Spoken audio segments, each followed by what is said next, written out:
بسم اللہ الرحمن الرحیم۔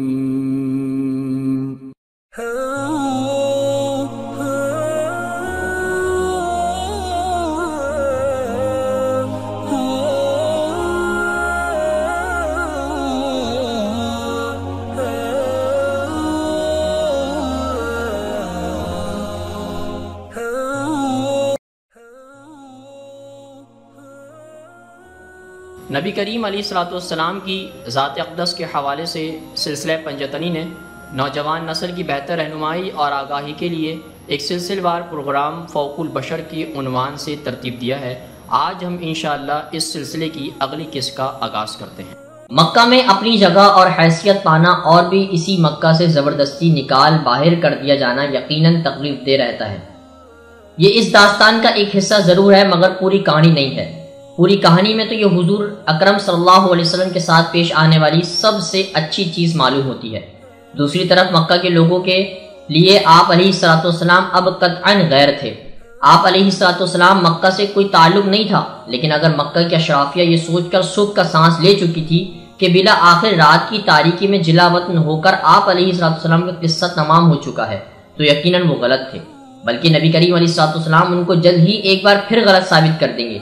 بظاہر ہجرت کا معاملہ آپ علیہ الصلوۃ والسلام کی کمزوری محسوس ہوتا ہے، مگر آخر کار آپ علیہ الصلوۃ والسلام کی طاقت بن جائے گا۔ اگر اس وقت مکہ میں یہ سمجھا جا رہا تھا کہ اللہ کے نبی علیہ السلام کو جلا وطنی پر مجبور کرنے سے انہیں شکست دے دی گئی ہے تو وہ صریحاً غلط فہمی کا شکار تھے۔ یہ شکست تو جلد ہی فتح میں بدلنے والی تھی۔ حضور اکرم صلی اللہ علیہ وسلم کی عمر اب 53 سال ہو چکی تھی۔ داڑھی اور سر کے بالوں میں چاندی جھلک رہی تھی، لیکن ارادوں کو دیکھیں تو دور تک کسی کمزوری، بڑھاپے اور عمر رسیدگی کا شائبہ بھی نہیں تھا۔ آپ علیہ الصلوۃ والسلام کو اس عمر میں پہنچ کر بھی بمشکل ہی نیند کی حاجت محسوس ہوتی تھی۔ آپ علیہ الصلوۃ والسلام کا سارا دن دوسرے مہاجرین کے ساتھ انہی کی طرح شدید مشقت اور سخت مزدوری کے کام کرتے اور راتیں جاگ کر عبادت مراقبے میں بسر کرتے۔ قرآن آیات بدستور نازل ہو رہی تھیں، مگر اب یہ تھا کہ ان میں سے زیادہ تر مخصوص معاملات کے بارے ہوا کرتی تھی۔ ایسا ہونا قدرتی تھا۔ مومنین کی آپس میں اتصال اور نسبت ایک نئی مگر انوکھی طرز کی معاشرت کے باعث مدینے کے دوسرے لوگ خاصے متاثر ہوئے اور جوک در جوک اسلام قبول کرنے لگے۔